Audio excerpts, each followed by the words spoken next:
From Bloomberg World Headquarters in New York, I'm Lane Bajardi. Welcome to Bloomberg Small Business.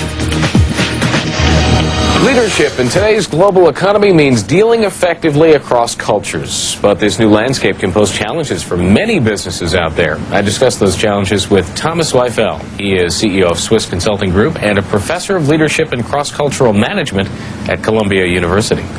He's also the author of the Global Leaders series of books, Communicate or Die, and Culture Clash. When you work in a cross-cultural environment, the tiniest mistakes that you make can spin out of control and can produce strategic fiascos.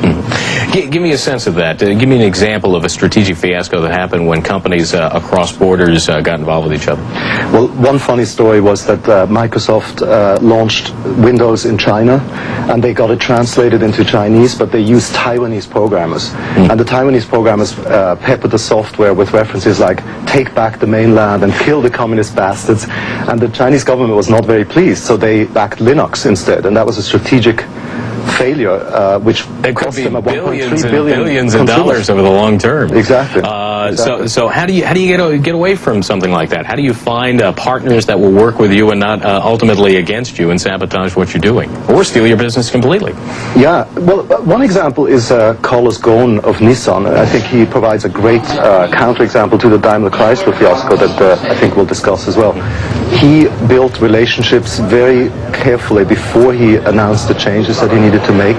He worked through what we call a pyramid of global results, where he built the relationships, he created transparency. He said, I will resign if we fail to deliver on our commitments. He then built a consensus for the vision and the strategy of the company. And those are the things that, for example, DaimlerChrysler never did. Now, you note that some cultures are better at one thing as opposed to another. Give me a sense of that. Where are the strengths? Exactly. Now, these will be generalizations, of course, but I would say that Muslim cultures or Latin Americans or the Japanese or Chinese are very strong with the relationship level. I learned that personally in India, and I will not get into what I did wrong there. At the vision level, the Americans and the Brits are very strong. They're very clear, very optimistic about the future.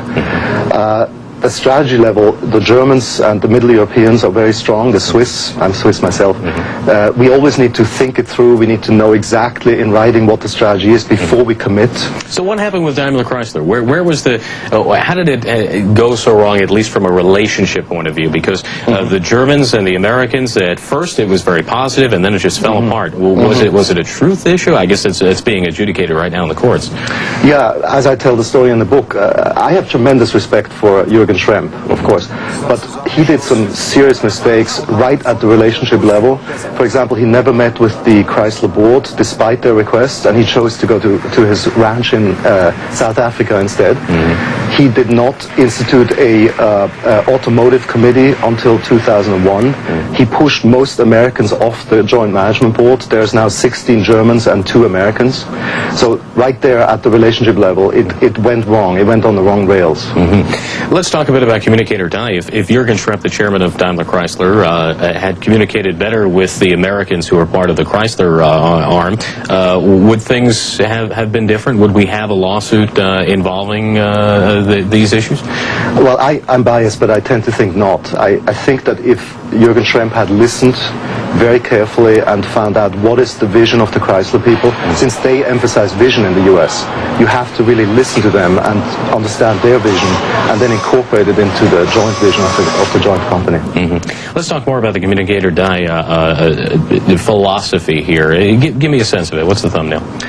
The basic idea is that communication can handle any issue that you're encountering. It can prevent lawsuits, it can prevent divorce, it can prevent post-merger pains, it could even prevent wars. That's my vision with the book.